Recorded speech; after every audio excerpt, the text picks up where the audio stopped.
وإليه تحشرون ويقولون متى هذا الوعد إن كنتم صادقين قل إنما العلم عند الله وإنما أنا نذير مبين فلما رأوه زلفة سيئت وجوه الذين كفروا وقيل هذا الذي كنتم به تدعون قل أرأيتم من أهلكني الله ومن معي أو رحمنا فمن يجير الكافرين من عذاب أليم قل هو الرحمن آمنا به وعليه توكلنا فستعلمون من هو في ضلال مبين قل أرأيتم إن أصبح ماؤكم غورا فمن يأتيكم بماء معين. آج کے ترجمے کا درس شروع کرنے سے پہلے ایک قرضہ ہے پرانا اتارنے والا. آپ کو بھی میں نے فکر کی دعوت دی تھی کہ نور کے دائیں اور آگے چلنے کا ذکر ہے اور بائیں طرف اور پیچھے چلنے کا ذکر نہیں. اس ضمن میں نے گزارش کی تھی کہ مجھے یاد پڑتا ہے کہ کسی خطبے میں نے تفصیل سے اس مضمون پر روشنی ڈالی ہوئی ہے پہلے. وہ تلاش کے لیے کہا تھا ان کو شکری صاحب کو، تو وہ ڈیٹرائٹ کا جون کا خطبہ ہے جس میں اس مضمون پر تفصیل سے روشنی ڈالی ہے. خلاصہ کلام اب چونکہ ایک دفعہ سوال اٹھ چکا ہے، ذہنوں کو گرید رہا ہوگا، وہ بیان کرنا ضروری ہے. خلاصہ کلام یہ ہے کہ دائیں طرف روحانی ترقیوں کی طرف ہے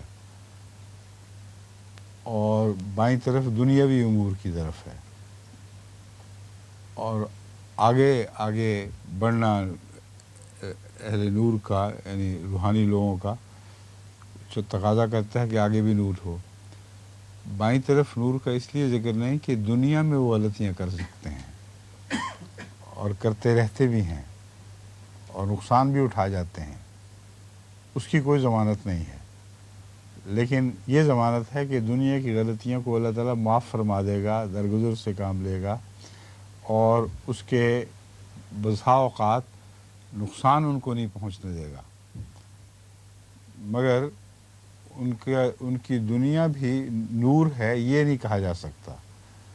تو یہاں نور کو اس معنی میں استعمال فرمایا گیا ہے کہ اللہ تعالیٰ ان کے دین کی تو ضمانت دیتا ہے کہ یہ وہ خدا کے بندے ہیں جن کا دین روشن رہے گا اور وہ اس روشنی کے راستے کے ذریعے سے تیزی سے آگے بڑھیں گے. یسعیٰ بینہم میں مراد یہ ان کے آگے آگے بھاگ رہا ہے. دوسرا پہلو اس میں یہ بیان ہو گیا ہے کہ آگے آگے تیز بھاگتا ہو تو چھوڑ کے تو نہیں جا سکتا، ان کو لازم ہے کہ پیچھے آنے والے بھی اسی تیزی سے بھاگ رہے ہیں، اور جب دائیں طرف ان کے نور ساتھ ساتھ تیزی سے بڑھ رہا ہے تو اگر وہ آگے نکل جاتا تو دائیں طرف کیسے رہ گیا. تو آگے بھاگنا اور دائیں طرف بھاگنے نے اس بات کی ضمانت دے دی کہ وہ بے انتہا تیز رفتار ہیں اللہ تعالیٰ کے رستوں پر چلنے والے، اور جتنی بھی ان کی رفتار کی تیزی ہے ان کا نور ساتھ ہی رہتا ہے، ان سے کبھی بھی وہ بے وفائی نہیں کرتا، یعنی نور نہیں بے وفائی کرتا. دوسرے معنوں میں وہ اس نور سے بے وفائی نہیں کرتے. تو یہ مضمون تھا جس کی طرف میں نے اشارہ کیا تھا کہ میں انشاءاللہ آئندہ کسی مجلس میں اس کو بیان کروں گا. یہ ہو گیا نا، یہی بیان ہوا تھا نا اس میں. ہاں ٹھیک ہے. اب اس آیت کا ترجمہ شروع کرتے ہیں. وَلِلَّذِينَ كَفَرُوا بِرَبِّهِمْ عَذَابُ جَهَنَّمَ، اور جن لوگوں نے کفر کیا بربہم اپنے رب کا،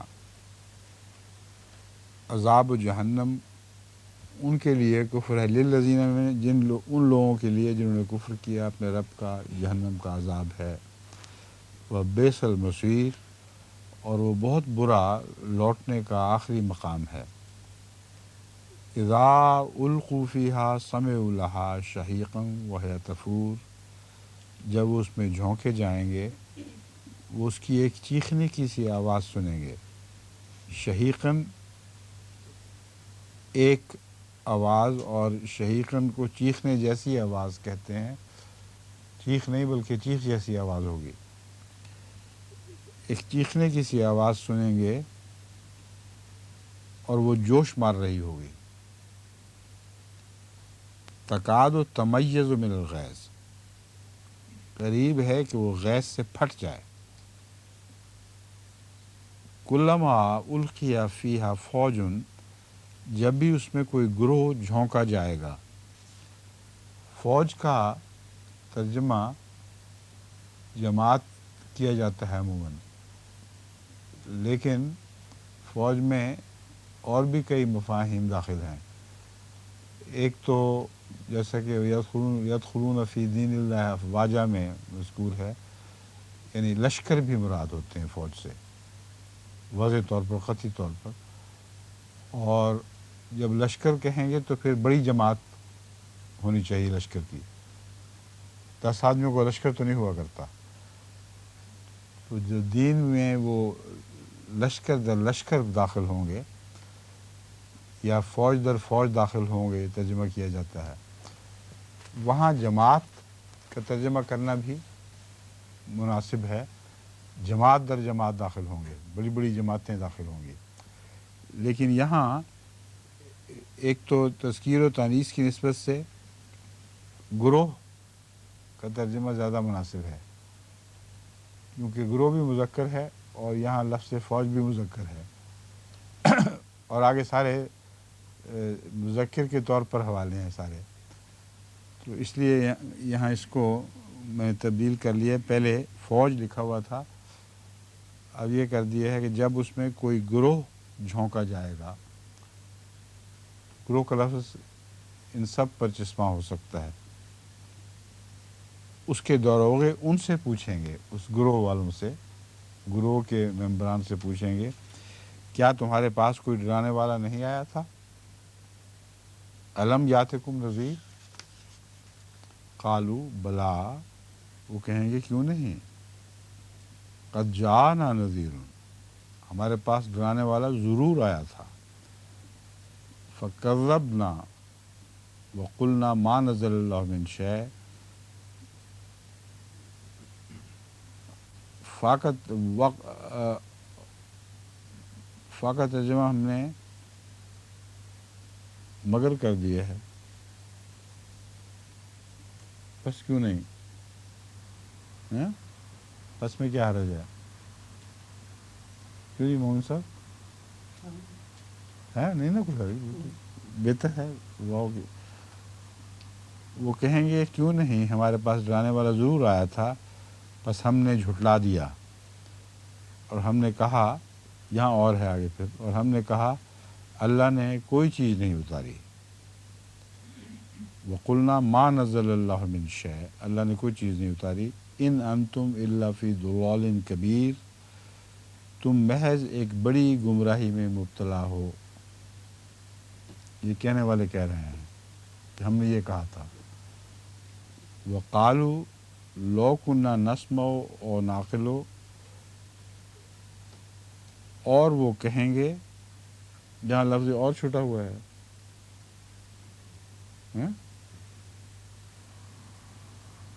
تسلسل کے لحاظ سے بھی اور ویسے بھی لکھا بھی ہوا، اور عربی میں واو ہے۔ وقالو، اور وہ کہیں گے اگر ہم سنتے یا عقل سے کام لیتے، سنتے کے ساتھ بریکٹ میں غور سے لکھ دیا ہے ہم نے، تو وضاحت کی خاطر، کیونکہ سنتے تو وہ تھے ہی، ورنہ یہ باتیں کیسے کہتے کہ یہ کہا انہوں نے، یہ کہا، مطلب یہ ہے کہ غور سے نہیں سنا ہم نے۔ اگر ہم غور سے سنتے یا عقل سے کام لیتے، ما کننا فی اصحاب السعیر، ہم آگ والوں میں شامل نہ ہوتے، شامل بریکٹ میں ہے، آگ والوں میں نہ ہوتے، شامل میرے تو خیال میں مضمون میں بھی داخل ہے، بریکٹ اڑائی بھی جا سکتی ہے، کیوں جی اڑائی جا سکتی ہے، اڑانے بیکار ہے بریکٹ، ہم آگ والوں میں شامل نہ ہوتے، فاعترفوا بذنبہم، پس انہوں نے اپنے گناہ کا اعتراف کر لیا، فسحقا لاصحاب السعیر، پس ہلاکت ہو آگ والوں کے لیے۔ یہاں کسی جگہ پس کو تو میں بدلنا اردو روانی کے لحاظ سے مناسب ہوگا یا نہیں؟ یہ دونوں جگہ پس ہی چاہیے۔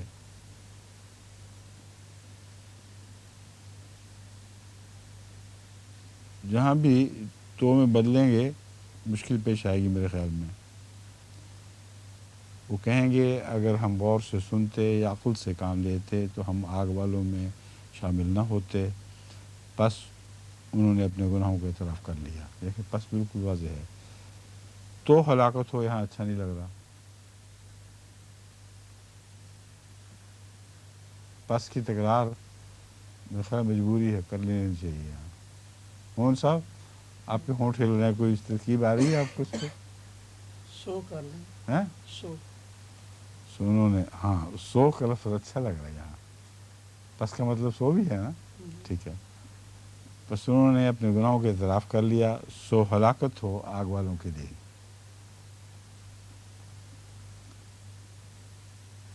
ان الذین یخشون ربہم، یقیناً وہ لوگ جو اپنے رب سے غیب میں ڈرتے ہیں، ربہم بالغیب لہم مغفرۃ و اجر کبیر، ان کے لیے مغفرت اور بہت بڑا اجر ہے۔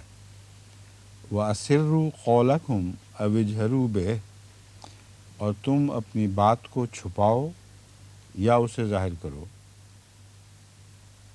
إِنَّهُ عَلِيمٌ بِذَاتِ الصُّدُورِ، یقیناً وہ سینے کی باتوں کا دائمی علم رکھتا ہے۔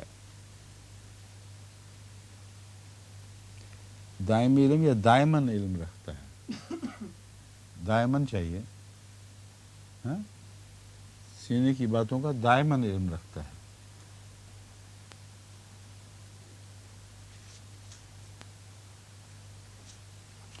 یا وہ دائماً سینے کی باتوں کا علم رکھتا ہے،